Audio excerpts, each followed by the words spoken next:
blood. In my opinion, this is not actually a difficult matchup for Warwick, and I think you straight up murder him no matter what. If he goes to dash into you and do a short trade like E, auto W, auto Q, and then dash back, unless that straight up kills you, you can just go back to half health every single time and just sit there and annoy the ever-living hell out of him. Even though you have mana and he doesn't, as long as you don't spam your Q, you will still win. His sustainability cannot match yours. If you want to be extra safe, you can rush Bladed and then go for Blade of the Ruined King, or you can get Bramble into Borg, but it's not always needed. The only thing you really need to do is kind of play it slow and be patient. He can never kill you unless you allow yourself to get killed, as long as you go for Blade first. If you go Stridebreaker first, it might be a bit different, but Blade of the Ruined King spike first is huge. You will be able to 1v1 him on side lane at every single stage of the game. The one big thing to keep in mind here is that his empowered W breaks shields, so if you use your barrier, he can actually break it with his empowered W, but that's literally it. Also here, if I dove a little sooner, he wouldn't have leveled up, and then he would have lost all of these minions. I wouldn't care for a 1-for-1 trade. He loses so much here. Sadly, that wasn't the case.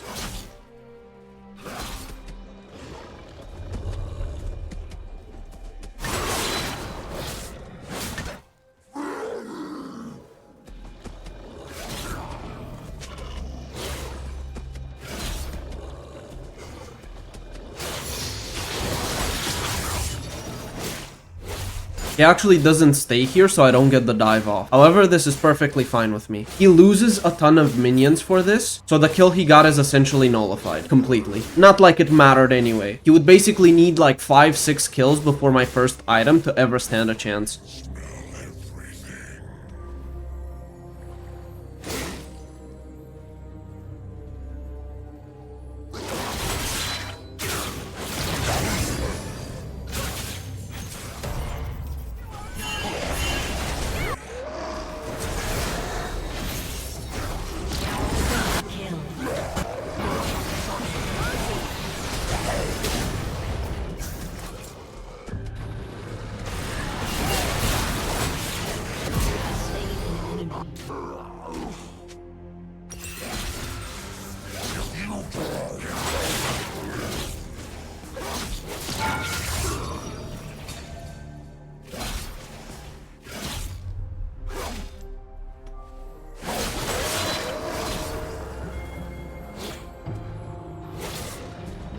I took a bit of an iffy trade, but I can still turn it around. I just have to press my E before his empowered W comes down, as well as waiting for his empowered W fully, so that I can press barrier safely.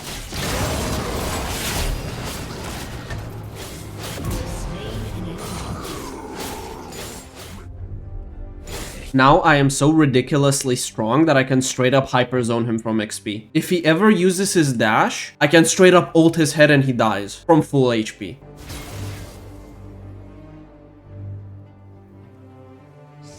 Fight back.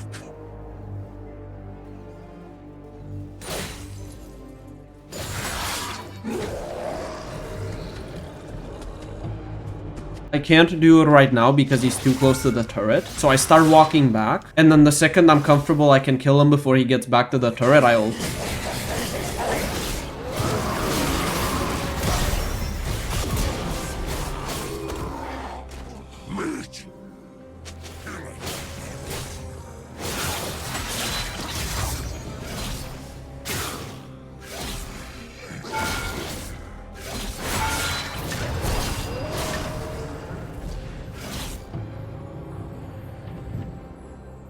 Turret plating will fall soon.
This is actually a skill matchup. It can go both sides really quickly. Extremely volatile lane. What you want to do most of the time is wait for him to Q and then use your own Q to dodge it. But you can also use your Q to dodge his pool, if timed correctly. The big thing in this lane is that you will lose later on from full health. Once both of you get all of your basic abilities, so starting at level 3, Darius has the upper hand when he is full health, if he spaces you correctly. If you just walk up and auto Q him, or just tap Q him, it can lead to an all-in. What you actually want to do, and this may sound very strange, is just walk up to him and auto attack him. And that's it. Don't use Q, don't use E. Just walk up and do autos on him and then back away. If Darius does his auto W and you do like 2 or 3 auto attacks, you still win. The reason that you win is because you want the both of you to be at low health. If Darius is at 50% and you are at 50%, that is totally fine for you because your W attack speed will kick in. And that means you are going to be able to hard rush him down from that point. If you both start at full, you need to take down 50% of his health to get to that attack speed point, all while he stacks up his passive. The trade may even go Darius sided. Like you might lose 40% of your health and he might only lose 20. And that is still a win for you because once he gets you to half health, you will always regenerate to that half health point. The reason you don't Q him when walking up to auto attack him isn't because you want to dodge out his Q, even if he throws a Q that is totally fine with you. The reason you don't Q is because you want to hold it onto a minion as you are retreating so that you can jump away from his auto attack range. And extremely importantly, his pool. Let's say you do 2 autos, Darius does auto WQ, and then wants to extend the fight by pulling you in and looking for an all-in. After those 2 attacks, you can hold Q on a minion, dash through the minion on the other side, and then even if he wants to pull you and throws it out, it won't actually pull you because you're immune to the pull during the dash. This is how you win the Darius lane in the early game. You just walk up, auto attack, and then hold Q on a minion as you are retreating so you never give him the pull window. You can also rush Boots of Swiftness so that his W slow isn't as large. Usually I go Vamp Scepter into Boots of Swiftness or Pickaxe into Boots of Swiftness. But you can just rush them straight up if you want. Another important thing to note about this lane is that if he buffers his E correctly, he can cancel your ulti, but that is a very specific timing. Blade of the Ruin King is a massive power spike in this lane. You no longer have to do the auto attack trick, just walk up and start beating him with your Q and autos. And then when he tries to escape, use your ulti. Once you get to the spike of Boots of Swiftness, Blade of the Ruin King, and Stride Breaker, it is going to be extremely difficult for Darius to escape you unless he ghosts. Try not to teamfight versus him, because if he gets a reset, he can clean your entire team. Plus, Warwick likes to jump in with his ultimate in team fights, and that is a perfect target for Darius to get a reset on.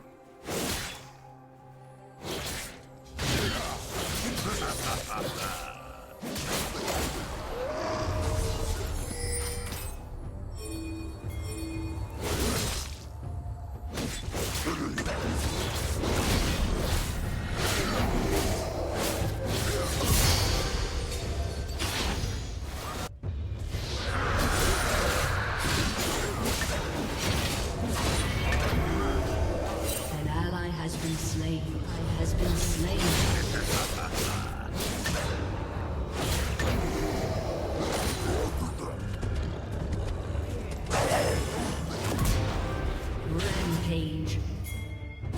Killing spree.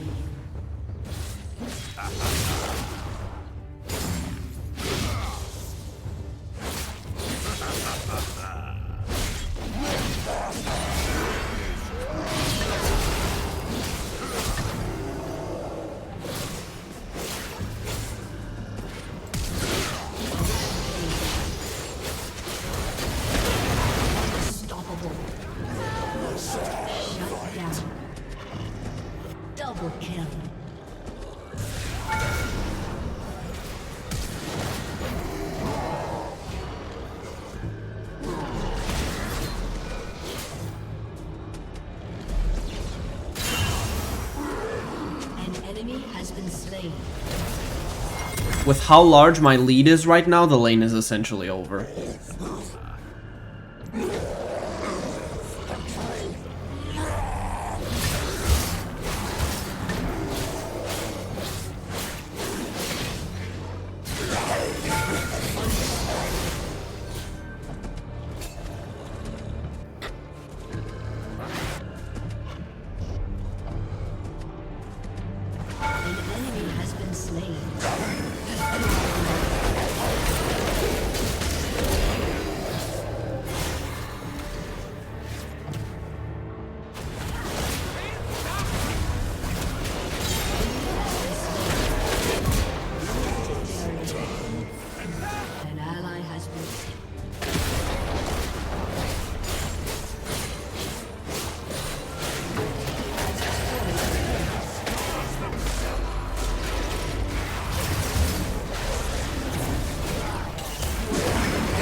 This is one of the easiest matchups for Warwick to play. You might not be able to always deny Mundo EXP, but you can face tank every single one of his Qs and make sure that he never farms. The lower health you are, the less damage Mundo's Q will deal, and then you can just auto his minions a few times to regain back that health. He can never threaten to do absolutely anything to you. If he wants to rush Warmogs and you get your Blade of the Ruin King, you can straight up 100 to 0 him. All you need to do is proc down his passive and then ult him, because his passive will block both your E fear and your ulti. So you want to fear him with E first and then pop your ult. If he actually delays it and buys a Bramble Vest, it is still going to be really good for you. The Blade of the Ruin King % health damage will eviscerate him. Your Q also deals % health damage, and that does magic damage. So he will also need magic resist for your Q. I don't recommend maxing Q first on Warwick, but you can do it in this matchup if you want to, and you will straight up heal like 500 health when you are low after level 9. I take Demolish, so that when the wave bounces towards him, I proc a Demolish, take a plate, and then look for a freeze again. He genuinely can't do anything against you if you play it correctly. Quite literally, your worst case is getting no kills, but taking every single one of his plates and having like 40 CS above him.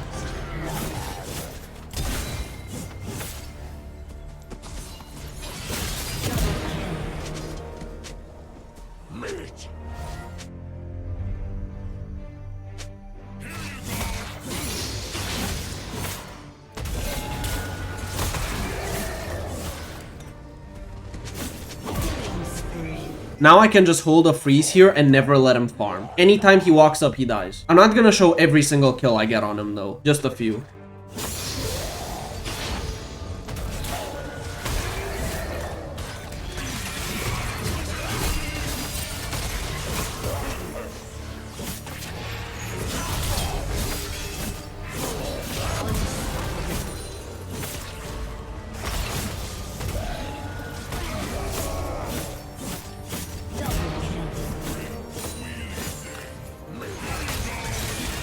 To make sure the wave will bounce back into me here, I walk past the turret and hold his wave so it can't progress. If he doesn't do the same here and lets my wave crash into his turret, it will die extremely quickly, and then there will be 2 waves killing a single wave. He will have 2 waves clashing with my 1 single wave, so it is going to turn into another permafreeze.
Your team has destroyed an inhibitor.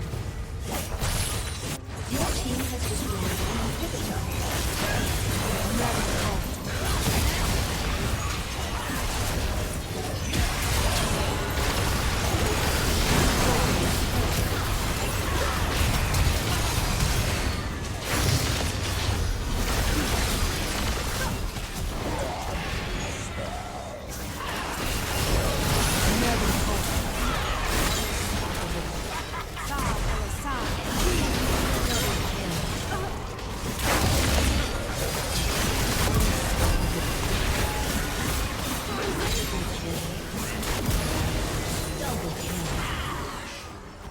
Aced.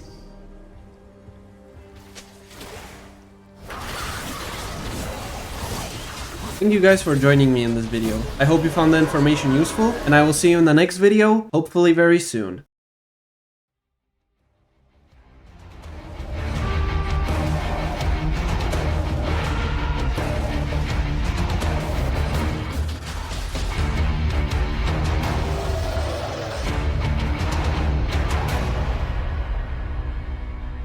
What a killing temporary.